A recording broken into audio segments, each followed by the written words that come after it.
แต่ภาษาเวียดได้เนาะได้นิดหน่อยได้นิดหน่อยเอาดีๆที่ถามนี่ภาษาเวียดเป็นได้เนาะแต่ได้บ่หลาย เดี๋ยวเบิ่งหาคำเว้าถามน้องเพิ่นก่อนเนาะสมมุติว่าภาษาเวียด หู นี่นะ แต่กินข้าว โอ้ยกินข้าวก็ค่อยก็เป็นอยู่ดอกเนาะหามันก่อนเนาะมึงเมื่อเฮือนสิเนาะเมื่อเฮือนไปว่าเนี่ยใดอันภา ดี ษา เว เวียด ย่า ฮะ ดีเวย่า นะพี่น้องเอ้ยเนาะ โดย สบายขึ้นบ่น้อง โดยสบายขึ้นแล้ว สบายขึ้นหลายบ่ โดย สะดวกสบายหลายเนาะ โดย เวลาเฮาซักส่งซักเสื้อก็บ่ต้องลงห้วยลงห้องเนาะ โดย ตู้เมย์เพิ่นยังนั่นคือเก่าอยู่บ่ยังไปอาบอยู่ห้วยคือเก่าบ่ โดย เอ้าคือว่าซั่นฮะ เราบ่อยากเอา เราเคยบ่ โดย เดี๋ยวจะค่อยเฮ็ดเด้อเอ้าอันนี้คือพังหัวมาพี่ดินเจ้าอยู่พี่บ่หรือว่านี่ นี่น่ะว่าสิเฮ็ดซานเฮ็ดซานไหม สิเฮ็ดซ่านสิเฮ็ดซ่านออกมานี่เดี๋ยวสิว่าล้างถ้วยล้างวงอยู่นี่ โดย อ้าว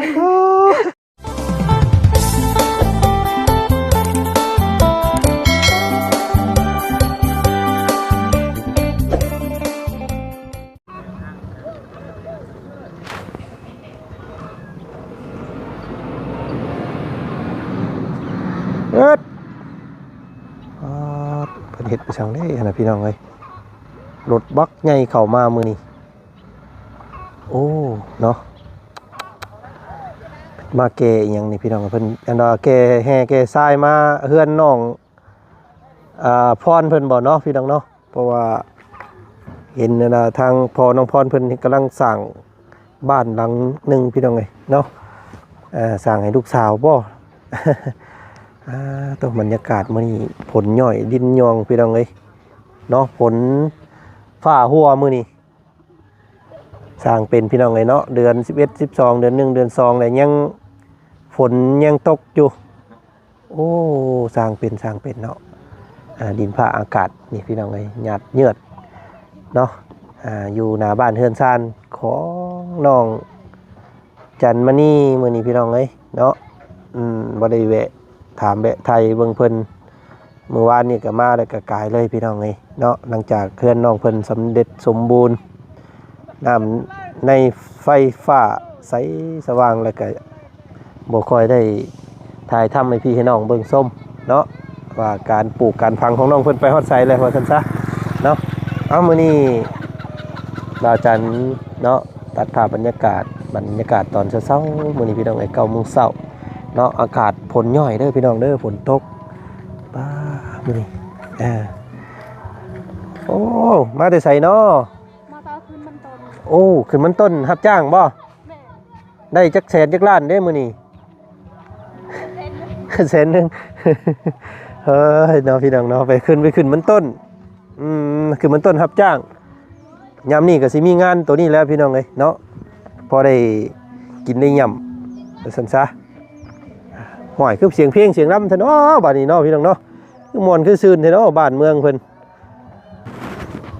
ผู้ทางนั้นก็ได้พี่น้องเอ้ยเนาะเนาะก่อนสิเข้ารับเข้าเบิ่งเข้าชมพี่น้องเอ้ยเนาะทางบ่าวจันเด้อ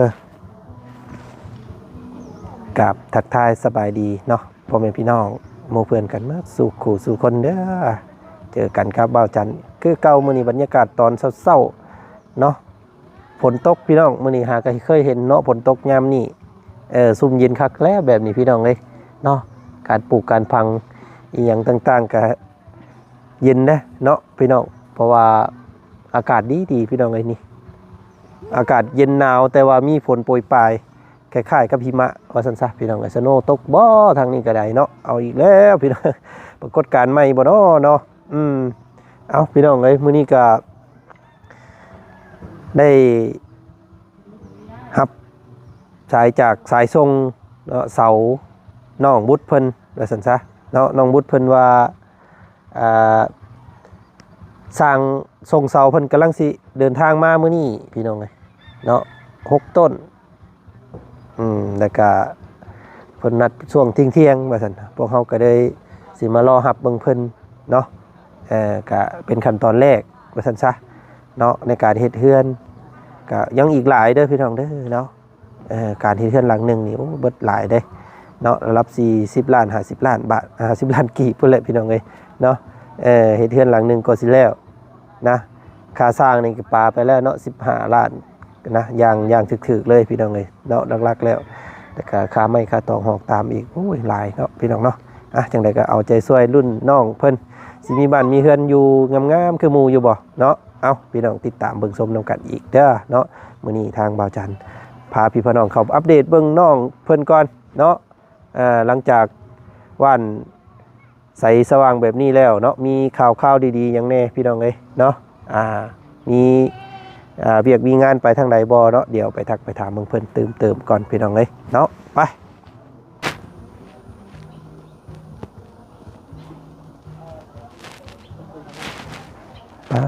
ตัวพี่น้องเนาะมืดอืดถืดอยู่บาดทีนี้เนาะจากหมากทั่วหมากแตงผักหญ้าคืองามแท้นี่พี่น้องเอ้ยเนาะอันนี้น่าสิเป็นผักหอมป้อมบ่หรือว่าจังไดอันนี้พี่น้องเอ้ยผักบัวป๊าดตัวคักพี่น้องเอ้ยพี่โอ้ยเนาะไวอีหลีโอ้คือได้กินไวแท้นี่เนาะสบายดีสบายดีโอ้ยพี่น้องเอ้ยฝนตกเนาะฝนสาดอันนี้แหละพี่น้องเอ้ยตายคักบาดนี้เบิ่งเซตกล้องก่อนเดี๋ยวหน้าน้องเพิ่นสิบ่งามเนาะพี่น้องเนาะพี่น้องเพิ่นกำลังซกลังสอยอันพักหญ้าหุ่นเพิ่นอยู่มื้อนี้เนาะโอ้ได้กินไวเกินคาดอีหลีเนาะกินจักเทื่อได้นี่เทื่อเดียวกินเทื่อเดียวโดยเอาบ่ว่าดิเอาฟังเสียงเนี่ยเนาะพี่น้องนะหลังจากเลี้ยวเรือนเลี้ยวซานของน้องเพิ่นก็บ่ได้คอยได้เข้ามาหาเราได้เนาะมื้อนี้มีโอกาสลำล้อเสาน้องบุตรเพิ่นกำลังสิมาส่งพี่น้องเอ้ยอาจสิมีการสร้างบ้านเรือนซานของน้องเพิ่นเกิดขึ้นอยู่แต่ว่าสิไว้สิซ่าขึ้นอยู่กับ FC เนาะผู้ใหญ่ใจดีที่สนับสนุนเข้ามาเด้อมื้อนี้ก็เลยแวะมาดินน้ำน้องเพิ่นก่อนเพิ่นสิขั้นสมพักสู้กินไปจักอันนี้เนาะโดยไม่เห็นเมื่อวานนี้แล้วเห็นแล้วโดยมื้อนี้ก็ได้กินได้สนิเนาะโดยโตไวแท้นี่พี่น้องเอ้ยหามื้อนั้นหาก็เห็นยังบ่ทันออกครับเนาะที่ว่าเฮาตอนโจน้ำโจทานะพี่น้องเอ้ยวันนี้มาพุ่นนี้เพราะว่าปิ่นเบิดเลยงามอีหลีนี่เนาะอันนี้ผักบัวเนาะโดยบ้านเจ้าเอิ้นหยังผักบัวนี่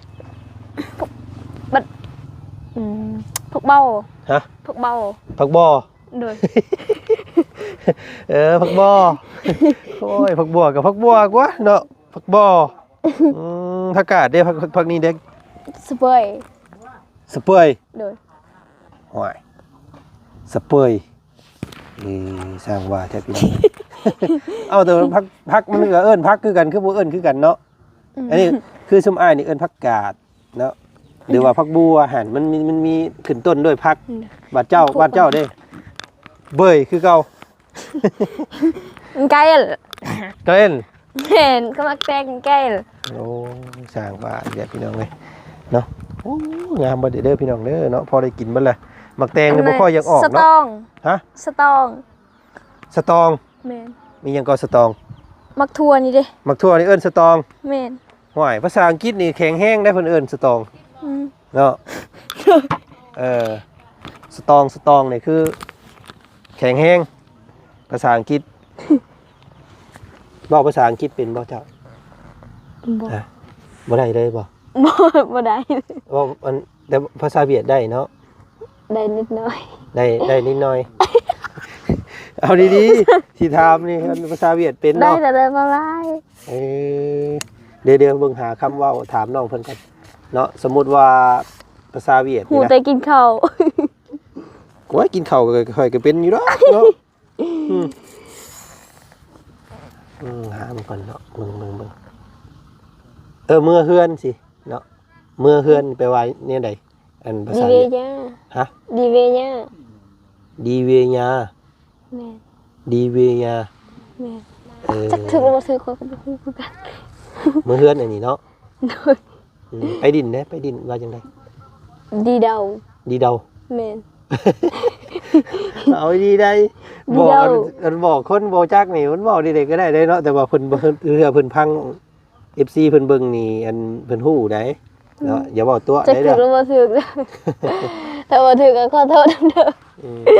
ถ้าทะเบียนได้เจ้าเนาะไปคือเป็นไปเฮ็ดในใดคือเป็นภาษาเวียด ก็เฮ็ดอยู่ในโทรศัพท์ อ้าวภาษาอังกฤษคือบ่เรียนนำโทรศัพท์ มันยากบ่ แม่ ภาษาเวียดมันง่ายเนาะ แม่ง่ายแน่ยากแน่ ใครอยู่สันติเนาะเลยเพราะว่าหนึ่งมาน่ะมันใกล้กับชายแดนเนาะแถบบ้านเพิ่นอยู่นี่นะคนเวียดมาหลายเนาะมาค้ามาขายมีแต่คนเวียดพี่น้องเลยค่อนข้างจะได้เนาะตัวนี้เนาะโอ้กินข้าวกินน้ำแล้วบ่ ยัง อยู่ ด้วยได้กินข้าวมาแล้ว ยังแล้วบ่สิมากินสมพักน้ำนี่ เด้อ หลายอยู่ จักสมหรือบ่สมหาก็เห็นเมื่อวานนี้ โอ้ยมันสมแล้ว สมแล้ว สมพักกาดนี่มื้อนึงก็กินเลยมันเป็นไว้อยู่แล้ว ยิ่งอากาศร้อนนี่เนาะแต่ว่ามื้อนี้ฝนตกเนาะมื้อนี้เนาะ ว้าก็เฮ็ดทางมัน เดี๋ยวสิให้น้องเพิ่นพาเบิ่งก่อนหลังจากมีมีน้ำได้มันสะอาดสะอ้างซำใดเนาะเฮือนซานหรือว่าถ้วยบวงหรือว่าห้องน้ำห้องท่านะพี่น้องเอ้ยเนาะสบายขึ้นบ่น้องสบายขึ้นแล้ว สบายขึ้นหลายบ่ สะดวกสบายหลายเนาะเวลาเฮาซักส่งซักเสื้อก็บ่ต้องลงห้วยลงห้องเนาะตู้เมย์เพิ่นยังนั่นคือเก่าอยู่บ่ยังไปอาบอยู่ห้วยคือเก่าบ่เอ้าคือว่าซั่นฮะ เราบ่อยากอาบ เราเคยบ่แบบเป็นหยัง เรายังบ่ทันได้ซีนเด้ ยังบ่ทันสิ้นเข้าห้องน้ำ โดย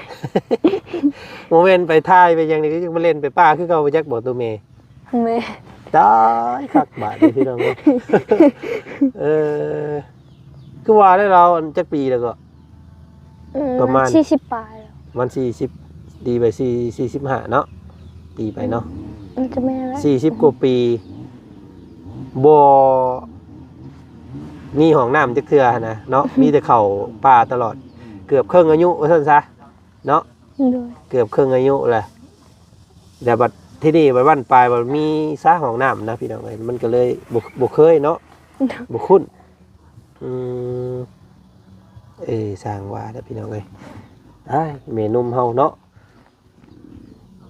ไปบ่แม่นไปอาบน้ำอยู่ห้วยคือเก่าแล้วก็เข้าห้องเข้าห้องทายอยู่ป่าคือเก่าพี่น้องเอ้ยโอ้ยตายเอาสักหน่อยเพิ่นก็สิ้นก็เคยดอกเนาะยามมันพาลมฝนห้องพุ่นแหละเพิ่นจังเข้ายามนี้ก็เล่นเข้าป่ามันก็ง่ายอยู่ยามนี่พี่น้องเอ้ยเนาะน้องเนาะโอ้แซ่บด้วยนี่พี่น้องให้พักต้องลกให้มันห่างๆเดี๋ยวมันสิแตกกอ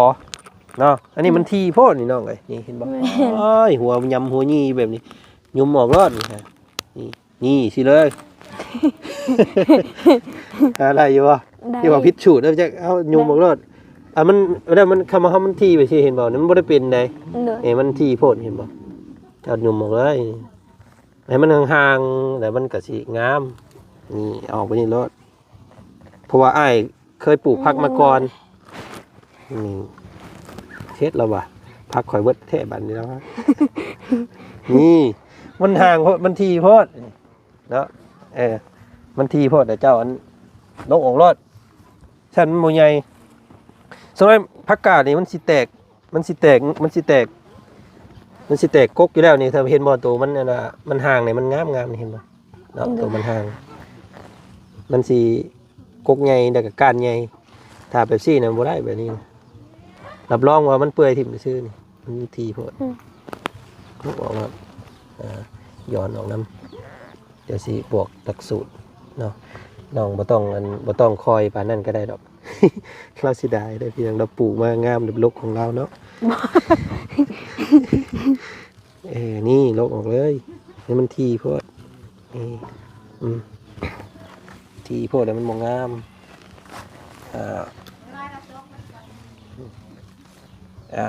ย้อนออกอีก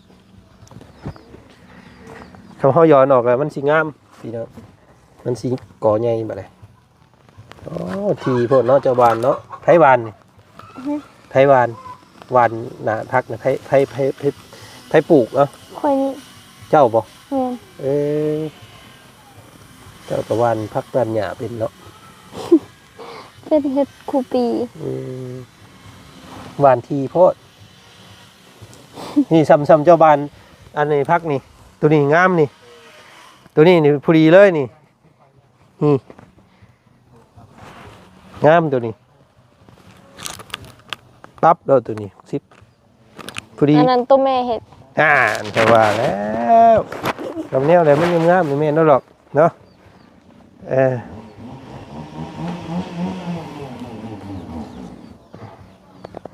พอแล้วก็ได้นะฉันได้จังลกใหม่ลกแต่เก่าเมื่อขั้นสมโอ้ยแซ่บเด้เนาะ บ่เท่าไหร่กันล่ะฮะ เอียงก่อผัด ว่าไปซื้อมี ซื้อมีห่วยตัวมีบอกใช่ว่ามีอันสมพักซะพอแล้วปะเนาะมาเบิ่งโยของลงของน้ำเจ้า ค่อยสักคืนยังบ่ทันได้ตา มันบ่มีแดดเด้มื้อนี้เนาะเพราะว่าฝนตกพี่น้องมื้อนี้เนาะมาเบิ่งก่อนโอ้พักหญ้าหาหุ่นน้องเพิ่นโอ้พี่น้องน้ำก็เต็มเพ่ๆเนาะแต่เก่าน้ำสีล้างมือกับบ่มีพี่น้องเอ้ยอันนี้โอ้ยคักเด้อปุ๊บน้ำจนล้นบาทนี่พี่น้องเอ้ยเนาะบ้านน้องจันเพิ่นโอ้ห้องน้ำห้องท่าแต่ว่าแม่บ่เข้าว่าซั่นพี่น้องเอ้ยเนาะ โดย ลูกเอาน้ำแล้วข่อยก็ได้บาทนี่เฮ็ดห้องน้ำให้บ่ยอมเข้าบ่ยอมอาบอีก ทันได้ตา ไปอาบอยู่อันหน้องป่วยคือเก่าว่าซั่นอันนี้บ่ดีบ่น้อง โดย เออ ถ้าเธอไปเห็นแม่เข้าห้องน้ำเลย บ่เคยเห็นแม่เข้าห้องน้ำเลย บ่เห็น ตาย โอ้ยเนาะก่อนเวลาเขาทายเขายังไปป้าคือเก่าเอาอีกแล้วแม่นมนี่พี่น้องต้องบอกเราใหม่แล้วเด้อบาดเด้อเนาะต้องอธิบายบอกเราใหม่ก่อนเนาะเพิ่นเฮ็ดหยังให้ทางนั้นโอ้ เอาพื้น เพิ่นแผนบ่เลยทางนี้เนาะเพิ่นสิเฮ็ดสวนมันบ่โอ้ระบุกเบิกป่าแปลนเติดพี่น้องเอ้ย เอาพื้นสีดังไป อันนี้พูดเนี่ยโมเมนต์ดินเจ้าเนาะ บ่ มีแต่ขาหัวนี้เนาะ โดย พี่น้องใส่ซะเนาะไก่กาไข่เบิดแล้วบ่พี่น้องเอ้ยโอ้ยอันห้างมันนี่เฮ็ดตามเพราะมันขี่ใส่เต็มเบิดแล้วพี่น้องเอ้ยเนาะต้องเฮ็ดสูตรใหม่เด้อต้องเอาขึ้นสูงหน่อยนึงมันจังบ่ขี่ใส่เนาะไก่หัวยังบ่ทันเฮ็ดบ่น้องอันอ้อมไว้ยันง่วงไปเซิงอ้ายว่าง่วงไปเซิงมันสิแล่นโคมกันนะ ยังทันได้เฮ็ด ยังบ่ทันเฮ็ดเนาะ โดย เดี๋ยวจึงค่อยเฮ็ดเด้อเอาอันนี้คือพังหัวมาพี่ดินเจ้าอยู่พี่บ่หรือว่า นี่น่ะว่าสิเฮ็ดซานเฮ็ดซานไหม สิเฮ็ดซ่านสิเฮ็ดซ่านออกมานี่เดี๋ยวสิว่าล้างถ้วยล้างวงอยู่นี่ โดย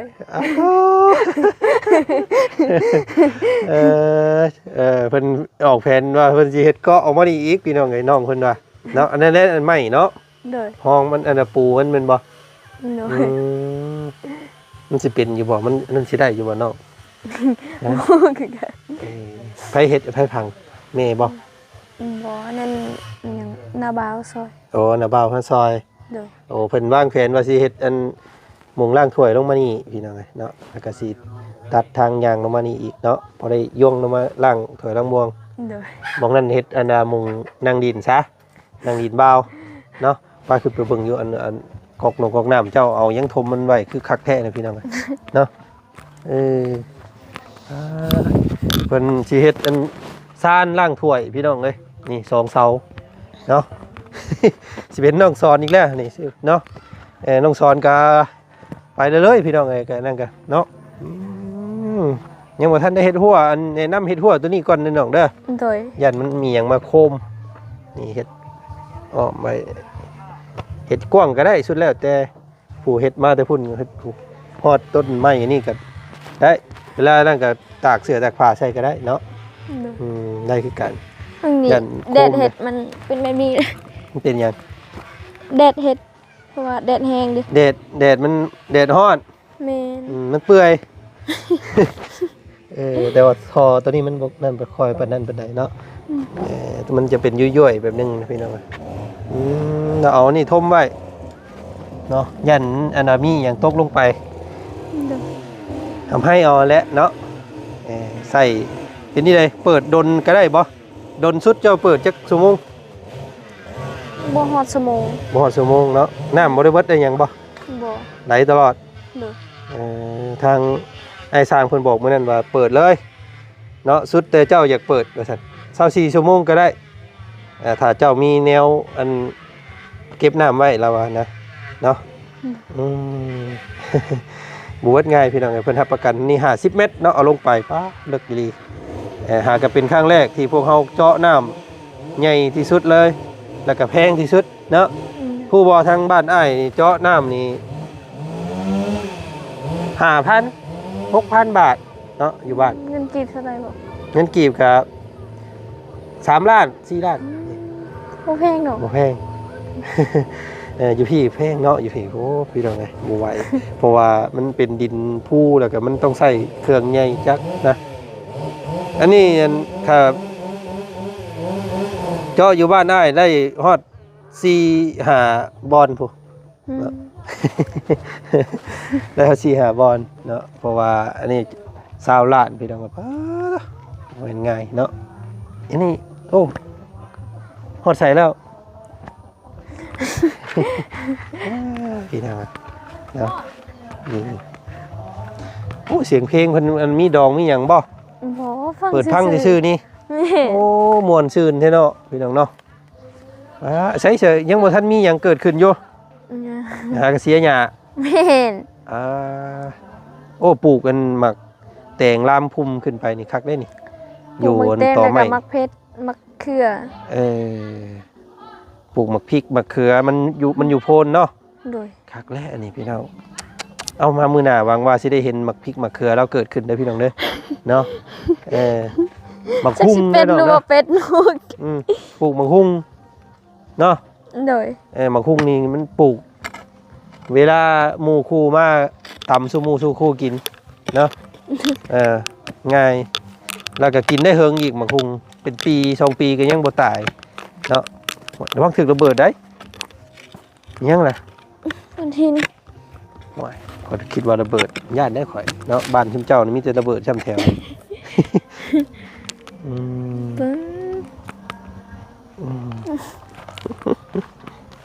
พี่น้องเลยเนาะม่วนบ่อยู่บ้านเฮา ม้วน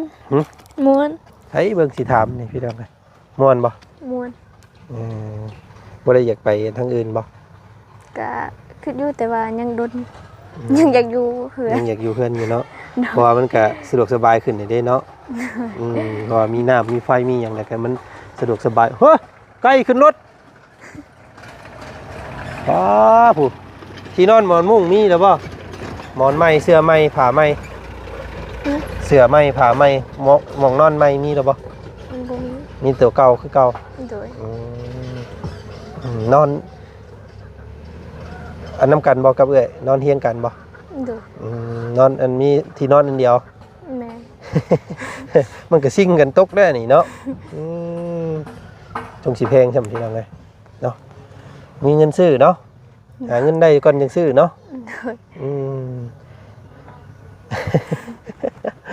มีแต่ FC เพิ่นทักมาถามมาหลายพี่น้องไงเนาะเพิ่นว่าโอ้น้องจันนี่เป็นแต่แพงเนาะยิ้มเก่งตาหวานก็เอาพี่น้องไงน้องเพิ่นก็เป็นจังซี่เนาะเสมอต้นเสมอปลายที่มาทักมาหาน้องเพิ่นแต่แรกก็แบบนี้เลย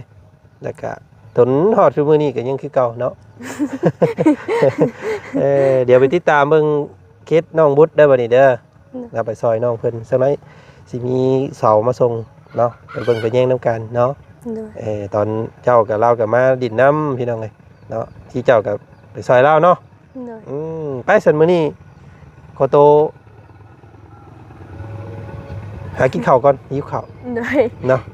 ใส่เป็นมีอันพักเพิ่นน่ะพี่น้องมีจะบอกเนาะเอาไปติดตามเบิ่งน้ำกันไปซะเนาะสบายดีสบายดี ไปพี่น้องเอ้ยเนาะให้น้องเพิ่นเฮ็ดเวียกเฮ็ดงานก่อนเนาะหาฮดพักคนมี เอ่เตรียมจะปลูกอันนี้ก็ได้มีน้ำเนี่ยมันสำคัญพี่น้องเลยน้ำคือทุกสิ่งทุกอย่างในการบริโภคเนาะสร้างร่างกายปลูกพังเลี้ยงสัตว์แม่นต้องการน้ำเบิดเนาะพี่น้องเนาะสมบูรณ์แบบเด้อพี่น้องเด้อเฮือนหลังนี้น้องเพิ่นก็ได้พื้นไฟสว่างขาดแต่ผัวอยู่ข้างๆเท่านั้นแล้วว่าซั่นพี่น้องเนาะจังไดก็ติดตามมึงกับน้องเพิ่นเติมมื้อนี้พี่น้องเนาะพบเจอกันอีกคลิปหน้าและกันคลิปนี้รอเสาก่อนพี่น้องเด้อ